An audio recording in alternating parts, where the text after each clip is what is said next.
আজই ডাউনলোড করুন আর এনজয় করুন আপনার পছন্দের শো। কেন অভিনয় করছো আমার সামনে ঋতু? হ্যাঁ, আশি তো এখন তোমার বেস্ট বাডি, তাই না? তা ও তোমায় বলেনি? তুমি জানো না? তোমার সাথে সাক্ষর একটা ছেলেকে নিয়ে অশান্তি চলছে। কে ছেলেটা? আশিস।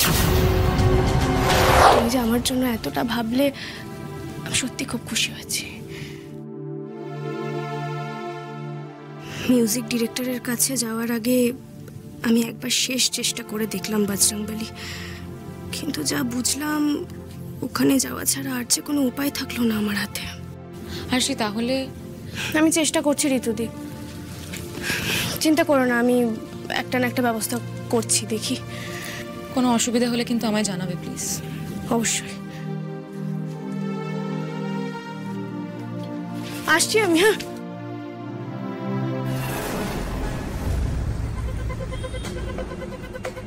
দাদা, একজন তোমার সঙ্গে দেখা করতে এসছে, কিন্তু ওনার কোনো অ্যাপয়েন্টমেন্ট নেওয়া নেই। এখন এখন তো হবে না, এখন তো আমি অনলাইন মিটিংয়ে ঢুকে যাব। তুমি একটা কাজ করো, সেকেন্ড হাফে ডাকো। দাদা, উনি সাক্ষ্যজিৎ চ্যাটার্জির ওয়াইফ আরসি চ্যাটার্জি। সাক্ষ্যজিতের ওয়াইফ আরসি? হ্যাঁ দাদা। হঠাৎ এখানে? তুমি ডাকো ডাকো ডাকো ডাকো। ওকে দাদা। আর শোনো, একটা কফি পাঠিয়ে দেবে। ওকে।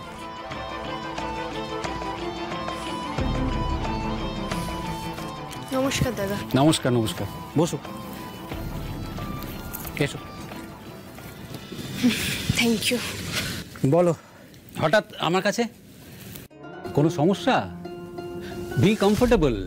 তোমার শরীর ঠিক আছে তো? তুমি তো এই কয়েকদিন আগে খুব ভুগলে। হ্যাঁ দাদা, গলা ঠিক আছে এখন।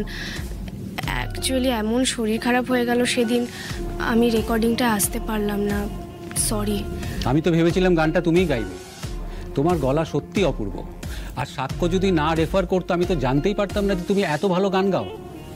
দেখো, তোমার সাথে আমার সামনাসামনি আলাপ সেরকমভাবে হয়নি, কিন্তু টিভিতে আমি তোমাকে অনেকবার দেখেছি। আর তখন আমাকে কেউ কিছু বলেইনি যে তোমার এত ভালো গলা।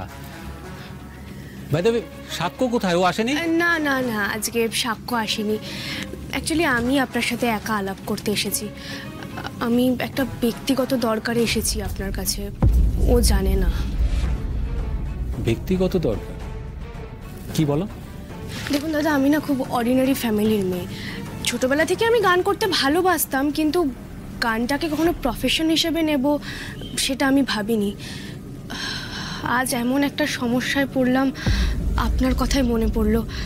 আপনি আমায় একটু সাহায্য করবেন দাদা? দেখো, আমি গানের লোক, আর আমি তোমাকে ঠিকভাবে চিনিও না।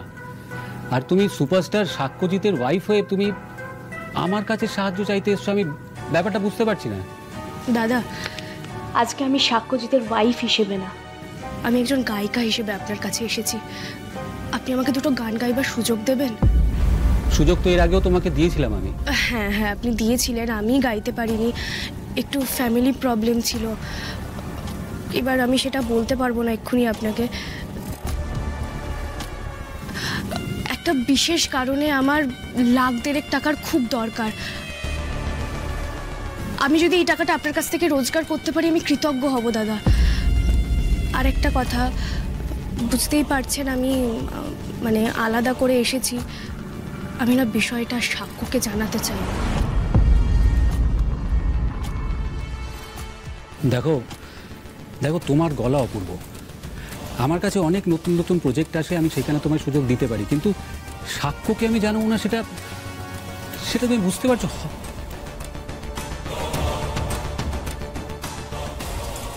শোনো, তুমি নয় গানটা লুকিয়ে লুকিয়ে রেকর্ডিং করে নিলে, ঠিক আছে? অ্যালবামটা যখন রিলিজ হবে, শ্রোতারা যখন জানতে চাইবে গানটা কে গেয়েছে, আমি তখন কি বলবো? আচ্ছা দাদা, আমি যদি আমার আসল পরিচয় রিভিল না করি? কি? হ্যাঁ, মানে আগেকার দিনে তো অনেকেই অন্য নামে গাইতেন, আমিও যদি এরকম একটা নাম নিই, ধরুন কি হতে পারে বলুন না, একটা তিলোত্তমা, মিস তিলোত্তমা। সাক্ষ্যকে বলবেন তিলোত্তমা একজন উঠতি স্ট্রাগলিং গায়িকা। দাদা, এটুকু সাহায্য করতে পারবেন না আমায়? বড় বিপদে পড়ে আপনার কাছে এসেছি। স্বামীকে লুকিয়ে ছদ্মনামে গান গাইছো, এমন কি বিপদ তোমার? দাদা, বড্ড ব্যক্তিগত বিষয়টা, আমি চাইলেও আপনাকে বলতে পারবো না। কমপ্লিকেটেড ব্যাপার। দেখো, পার্সোনাল ব্যাপারে আমি ইন্টারেস্টেডও নই, কিন্তু তুমি যতই যাই বলো ওর প্রতি তো আমার একটা দায় আছে না। আমি কি করে তোমার আসল পরিচয়টা লুকাবো, তার জাস্টিফিকেশন কিভাবে দেবো ওকে? বিং এ মিউজিক ডিরেক্টর, আমি তোমাকে অ্যাজ এ ট্যালেন্টেড সিঙ্গার হিসাবে অ্যাকসেপ্ট করলাম। তুমি আমার কাছে স্বাক্ষর বউ নও, একজন ট্যালেন্টেড সিঙ্গার। আর আমার কাজ হচ্ছে নতুন নতুন প্রতিভা খুঁজে এনে মানুষের কাছে পৌঁছে দেওয়া। আমি একজন আর্টিস্ট হিসাবে তোমাকে একজন আর্টিস্ট হিসাবেই মনে রাখবো। দেখো, আমার কাছে যদি নতুন কোনো অপশন আসে, আমি অলওয়েজ তোমার কথাই বলবো। থ্যাংক ইউ দাদা, থ্যাংক ইউ সো মাচ। আপনি বড় উপকার করলেন আমার। আপনি দেখবেন কোনো সুযোগ এলে আমি আমার বেস্ট দিয়ে গাওয়ার চেষ্টা করব। Thank you so much. Arshi কোথায় সেটা আমি কি করে জানবো? ও তোমায় বলেনি? ওই ছেলেটার সঙ্গে দেখা করে কখন তার সময় হয়, কখন সে সময় করে তার বাকি কাজগুলো করবে, তার অ্যাসাইন্ড কাজগুলো করবে, কখন বাড়িতে থাকবে, সেসব ট্র্যাক রাখার কথা তো আমার নয় ঋতু। কোন ছেলেটার সাথে দেখা করতে গেছে? কার কথা বলছো তুমি? কেন অভিনয় করছো আমার সামনে ঋতু? হ্যাঁ, আশি তো এখন তোমার বেস্ট বাডি, তাই না? তা ও তোমায় বলেনি? তুমি জানো না কোন ছেলের কথা বলছি? সাক্ষ্য, সিরিয়াসলি আমি কিছু জানি না, আমি কিচ্ছু বুঝতে পারছি না তুমি কি বলছো। ও কোন ছেলের সাথে দেখা করতে গেছে সেসব বিষয়ে আমার কোনো আইডিয়াই নেই। এখানে আমি কেসটা কি হচ্ছে আমার মাথা কাজ করছে না। ঋতুর মুখ দেখে তো মনে হচ্ছে ও সত্যিই কিছু জানে না।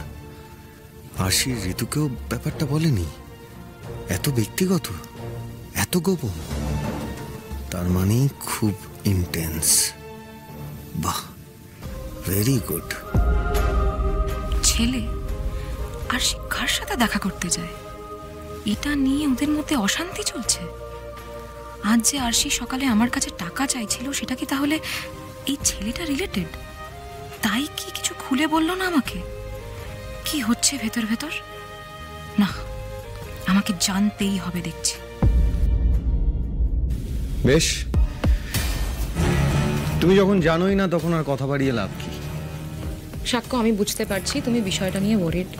ঠিক আছে, আমি যদি এই বিষয়ে কিচ্ছু জানতে পারি আমি তোমাকে ডেফিনেটলি ইনফর্ম করব, কেমন? ঋতুদি, তুমি এখন?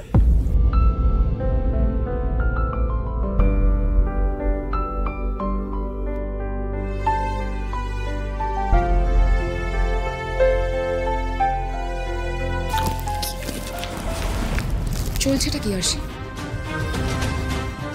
কি চলবে? আমি কিন্তু খুব হার্ট হয়েছি আরশি।